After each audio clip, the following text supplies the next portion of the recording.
হরে Krishna everyone, তোমরা সবাই কেমন আছো? আশা করছি ভালোই আছো। আমরা খুব খুব ভালো আছি। আজকে দেখো সকাল সকাল চলে এসেছি কিচেনে। তো আজকে সকালবেলা সাড়ে ছটার সময় ঘুম থেকে উঠেছি। আর আজকে কী বানাবো করে এই রান্নাটা তোমাদের সাথে আজকে মানে শেয়ার করবো আর কি। তো এই ভেন্ডি তো সবাই করে, তবে আমার মতো করে কম বেশি সবাই তো তোমরা ভেন্ডি খাও, আর এইভাবে বানিয়ে দেখো, ভালো লাগবে। তো ভেন্ডিগুলোকে আমি ছোটো ছোটো করে কেটে ভেজে নিয়েছি। আর এখানে আমি আলুগুলোকে এইভাবে কেটেছি। তেলের মধ্যে সামান্য কটা জিরে দিয়ে ফোড়ন দিয়েছি, মানে তেলে দিয়েছি আলুগুলো। তো আলুগুলো মানে খুব ভালো করে ভাজা ভাজা করে নেবো, একটু লাল লাল করে নেবো। তারপরে আর এই সাইডের গ্যাসে একদিকে তো আমি এই সবজি বানাচ্ছি, আর এই সাইডের গ্যাসে হচ্ছে ডাল ফোড়ন দিচ্ছি আমি আর কি, ডাল সাম্বারা দিচ্ছি, মুগ ডালটা। তো ওর জন্য ওই মানে বর্তনটা বসিয়েছি। এই যে লাল লাল করে ভেজে নিতে হবে আলুগুলো, বেশি টাইম লাগবে না।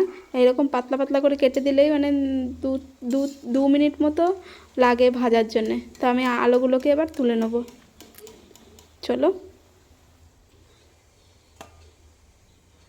এই যে আলুগুলোকে সব কটা আলু তুলে নিয়েছি। আর এদিকে অনেকটা কিন্তু তেল ছিল, তো তেলটা আমি কমিয়ে নিয়েছি। তো এতটা তো তেল দেবো না, যেহেতু সব আমার ওইগুলো ভাজা রয়েছে। আর যে সামান্য তেলের মধ্যে জিরে আর সর্ষে ফোড়ন দিয়েছি, আর দিয়েছি একটা শুকনো লঙ্কা আর তেজপাতা। এখন দিয়ে দিচ্ছি কাঁচা লঙ্কা আর সামান্য একটু আদা কুচি, ওই যে আদা গ্রেট করে রেখেছিলাম সেটাই দিয়ে দিচ্ছি। এখন সামান্য একটু ভাজা ভাজা হয়ে গেলেই তার মধ্যে আমি দিয়ে দেবো টমেটোগুলো। তো আমি এখানে 3টে টমেটো আমি এইভাবে লম্বা লম্বা করে আমি কেটে নিয়েছি। তো এইটা তো এই সবজিটা বানানোর জন্য টমেটো মাস্ট, এটা লাগবেই কম্পালসারি। তো টমেটোগুলো আমি দেখো সামান্য কি ভালো করে কিন্তু আমি ভেজে নিয়েছি। আর এখানে দেখছো সব রকমের মশলা, তোমাদের কাছে এরকম সব মশলা না থাকলেও নাও দিতে পারো। সামান্য গরম মশলা, জিরে ধনে পাউডার আর হলুদ গুঁড়ো দিয়েও করতে পারো। আর আমার কাছে কিন্তু এরকম সব মশলা থাকে, যেরকম সবজি মশলা, সাম্বার মশলা, মালবনি মশলা, হলুদ গুঁড়ো, তারপরে ছোলে মশলা, আমি সমস্ত রকমের মশলা দিয়ে আমি কিন্তু এটাকে বানাচ্ছি। আর সামান্য একটু চিনি দিয়ে দিয়েছি যাতে টেস্টটা খুব সুন্দর হয়। তো এই দেখো সামান্য জল দিয়ে দিয়েছি, কারণ তেল ছিল। সামান্য জল দিয়ে আমি কিন্তু মশলাটাকে ভালোভাবে কষিয়ে নেব। তো তারপরে আমি কিন্তু এরকম ভেজে রাখা আলু আর ভেন্ডিগুলো কিন্তু আমি এর মধ্যে দিয়ে দেবো। তো পরিমাণ মতো আমি এখানে কি ইউজ করি বলো তো, চাট মশলা ইউজ করি লবণের জায়গায় আর কি। কারণ ভাজা যে আলু ভেজেছি তখন আমি লবণ ইউজ করেছি সামান্য, আর ভেন্ডিতেও আমি সামান্য লবণ দিয়েছি। তাই মশলাতে অল্প লবণ লাগবে, সেই জন্য অল্প লবণের জায়গায় আমি এখানে চাট মশলা ইউজ করব। তো ইউজ করেছি আমি চাট মশলা, সেটা তোমাদের আর দেখাতে পারিনি। আর এ দেখো আমার কিন্তু রেডি। আর ওপর দিয়ে আমি কিন্তু ফ্রেশ ধনেপাতা কুচি আমি এবার দিয়ে দিচ্ছি, তারপরে কিন্তু আমার রেডি হয়ে যাবে। আর এখানে আমাদের ভগবানকেও দর্শন করে নাও সকাল সকাল। তো এ দেখো ভোগ লাগিয়ে দিয়েছি, রাইস আর ওই যে ভেন্ডি মশলা আর মুগ ডাল আর স্যালাড, পাশে দিয়েছি জল।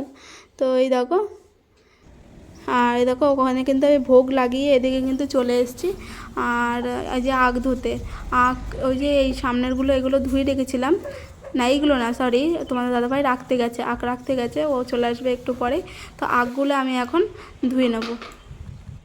এই যে এখন আখগুলো পরিষ্কার করে রান্নাবান্না থেকে কমপ্লিট, ভগবানের ভোগও লাগিয়ে দিয়েছি। আর আজকে বেশি কিছু করিনি, ডাল রাইস আর করেছি ভেন্ডি দিয়ে একটা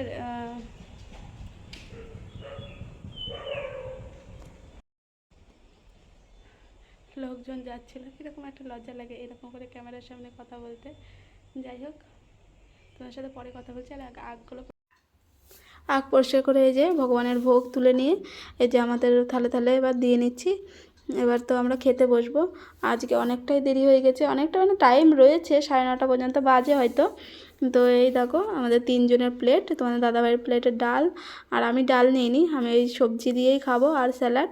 আর এই যে সবাই আমরা 3জনে এখন বসে পড়বো খেতে। তো খাওয়া দাওয়া কমপ্লিট করে ওই যে ম্যাডামকে খাইয়ে দিতে হবে। খাওয়া দাওয়া কমপ্লিট করে এখন তোমার দাদাভাইকে আমি রেডি করিয়ে দিয়েছি, ও চলে গেছে কাজে। খাওয়া দাওয়া কমপ্লিট, তোমার দাদাভাই এখন বেরিয়ে গেল কাজে। আর আমি এই যে বাইরে গরুকে খাবার দিলাম, খাবার বলতে কালকের একটু খিচুড়ি বেঁচেছিল, কালকে তো সানডে ছিল, সানডেরও একটু খিচুড়ি বেঁচেছিল, তোমরা তো দেখেছো খিচুড়ি বানাচ্ছিলাম, তো বেঁচেছিল যে বেশি না মানে দুজনের মতো, তাই ওটাকে গরুকে দিলাম। তো প্রতিদিন আসে, ওরা জানে যে আমি কিছু না কিছু দিই। তো যাই হোক, হ্যাঁ শুধু খিচুড়ি ছিল, দিয়ে আসলাম। আর দুই একটা বাসন আছে, ওগুলো পরে মেজে নেব। আর রুটি বানাতে হবে, একটু পরে রুটি বানাবো। এখন তো 10:30 বাজে, 11টার দিকে রুটি বানাবো। একজন যে নিতে আসে প্রসাদ, একটা ভক্ত, তো তার জন্য রুটি করে দিতে হয়, সে তার বিকালে আসতে পারে না, তো এর জন্য না 6টা, ওনার 2টো ছিল রুটি, বিকালে আসতে পারে না জন্য 4টে রুটি এক্সট্রা দিতে হয়, মানে 6টা রুটি ওনাকে দিতে হয়। আর ভাত ডাল সবজি যা আছে ওই নিয়ে যাই, শুধু রুটিটা বেশি। আর এখন একটুখানি এই যে মেশিনটায় বসবো ভাবছি। আর একটা মানে 3 বছরের বেবি আছে আর কি, মেয়ে, তো তার জন্য একটা ফ্রক বানাবো ভাবছিলাম, একটা পবুজি আর কি, সেই পবুজিটা খুবই ভালো, তারই একটা মেয়ে আছে 3 বছরের, আন্না পপুর।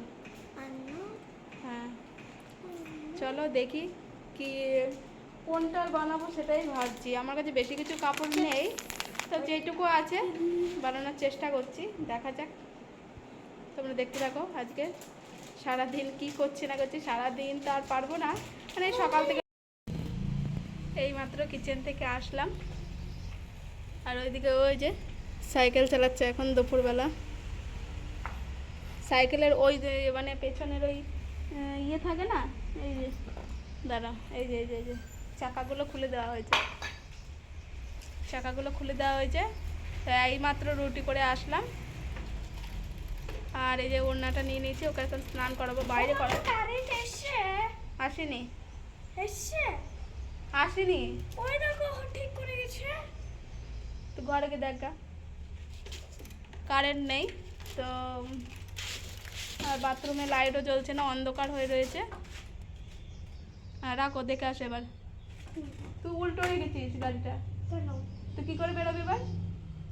পা দে এবার। হ্যাঁ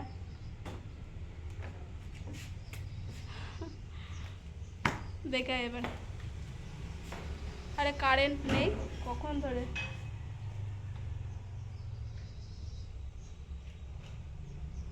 আছে নেই, কারেন্ট নেই। তো বাইরে স্নান করাবো মেয়েকে, এখন এইমাত্র রুটি করে আসলাম।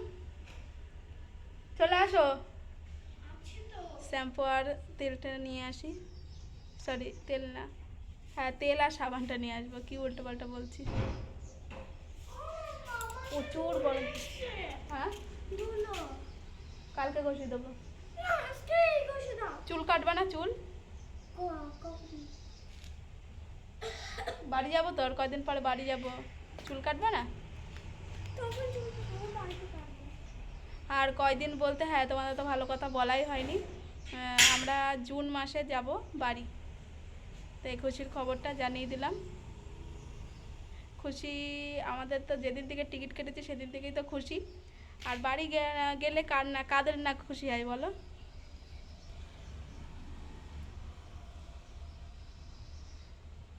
হাত লেগে যাচ্ছে বাবা, ফোনটা ধরতে। যাই হোক, আমরা যাব জুন মাসের, এবার ধরো মানে 2টো টিকিট কাটা রয়েছে, জানি না কোন টিকিটে যাওয়া হবে, এখনও পর্যন্ত শিওর না, যাওয়া তো হবে এটা ফাইনাল, কিন্তু কোন তারিখে যাব এটা ফাইনাল না এখনও, কারণ এখানে যে বৃষ্টি হয়, তো জুন মাসের 7-8 তারিখে বৃষ্টি নামে এখানে, তো এবার দেখি, এবার ক্যান্সেল করে আগেও যেতে পারি, আর যে টিকিট কাটা রয়েছে সেই টিকিটেও যেতে পারি, এখনও মানে ফাইনাল না, সেটা বলতে পারছি না, তোমাদের দাদাভাই বলতে পারবে। তো আর হ্যাঁ এখানে কি বলো তো, বৃষ্টি এবার 8-9 তারিখেও আসতে পারে, আবার 25 ওই লাস্টের দিকে, লাস্টের উইকে ওই টাইমেও আসতে পারে, এবার ভরসা নেই কোন সময় আসবে, কারণ মানে আখের সিজনটা মে মাস পর্যন্তই চলে, মে মাস পর্যন্ত প্রচুর গরম, মে মাস পর্যন্তই চলে, আবার বলা যাচ্ছে না যে বৃষ্টি না আসলে ওই ব্যবসাটা চলতেও পারে, মানে দোকান খোলা রাখবে আর কি, এরকমই প্ল্যান রয়েছে। আর যদি বৃষ্টি নেমে পড়ে তাহলে তো তৎকাল মারা হবে, আবার ওই টিকিটগুলো ক্যান্সেল করে তৎকাল মারা হবে, তো দেখা যাক কি হয় না হয়। তো যখন যাব তখন তো দেখতেই পাবে, আমি তো বলবোই। আর এইটুকুই বলার ছিল, তোমাদের জানানোর ছিল আজকে।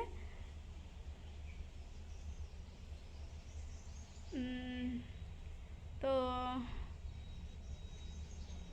ঘরের মানে বলছি না, ঘরের কোনো কাজই করিনি, মানে টুকিটাকি গুছিয়ে রেখেছি এক সাইডে সাইডে করে যেগুলো লাগবে।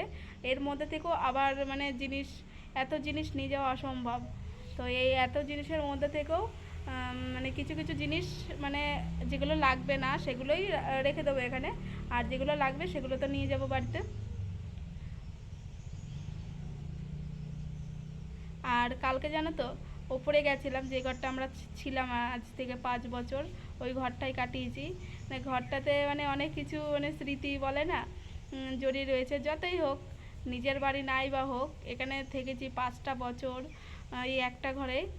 তো গেছিলাম, তো কেমন যেন লাগছিল ঘরটা দেখে, যে আমরা থাকতাম এখানে। ওই ঘরটার মধ্যে আমার সব কিছু মানে অ্যাটাচ তো রয়েছেই, তার সাথে সাথে আমি কাশলে ওই ঘরের মধ্যেই মেলতাম।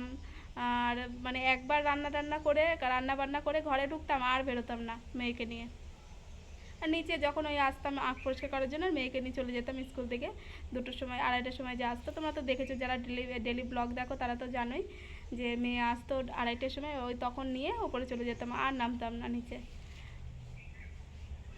আর আমরা তো ভেবেছিলাম যে এখানে হয়তো আর আমরা থাকতে পারবো না। আমাদের তো জানিয়ে দিয়েছিল, এপ্রিল মাসে জানিয়ে দিয়েছিল যে আমাদের আর মানে কি বলবো, কাজ রয়েছে, কাজ নেই তা না, কয়দিনের জন্য এই মানে ইসকনটা বন্ধ করছে এরা। তার জন্যে আমাদের বলেছে যে 15-20 দিনের জন্য ঘুরে আসো, তারপরে দেখছি। তো আমাদের একেবারের জন্য কাজ চলে যায়নি, যে কাজে নেবে না বা কিছু, এর জন্য একেবারে চলে যাচ্ছি তা না। তো বাড়িতেও দেখো, আজকে 5টা বছর 6 বছর চালু, তো 6 বছরই বলি, তো 6 বছর আজকে বাইরে রয়েছি। আর ওখানে না মা বাবা আর আমার মেয়েকে 1 বছরের বেলায় আমি কিন্তু এখানে নিয়ে এসেছি। আজকে ওর 7 বছর বয়স, 7 বছর পূর্ণ হয়নি, এই পূর্ণ হবে আগস্টে। তো যাই হোক, আজকে ওর 7 বছর বয়স। তো বাড়িতে মা বাবা একাই থাকে, ওদেরও মানে কষ্ট হয় যে। আর একটা কথা, তোমরা প্লিজ এইভাবে আমাকে সাপোর্ট করো, এইভাবেই ভালোবাসা দিও। আর আমিও চেষ্টা করব সবাইকে মানে সাপোর্ট করার জন্যে। আর প্লিজ চ্যানেলটিকে সাবস্ক্রাইব করো। তো এখানে তোমার দাদা ভাইয়ের ঘাটটা না একটু ব্যথা ব্যথা করছিল। তো যে আমি শুনেছি আর কি, বালিশ রোদে দিলে নাকি ঘাড় ব্যথা কমে যায়, সেই জন্য এখানে রোদটা আসছিলো পরে। তো এখানে আমি বালিশগুলো রোদে দিচ্ছিলাম। তো আজকের মতো এখানেই। আর বিকালবেলা কি করেছে না করেছে নেক্সট ব্লগে দেখতে পাবে।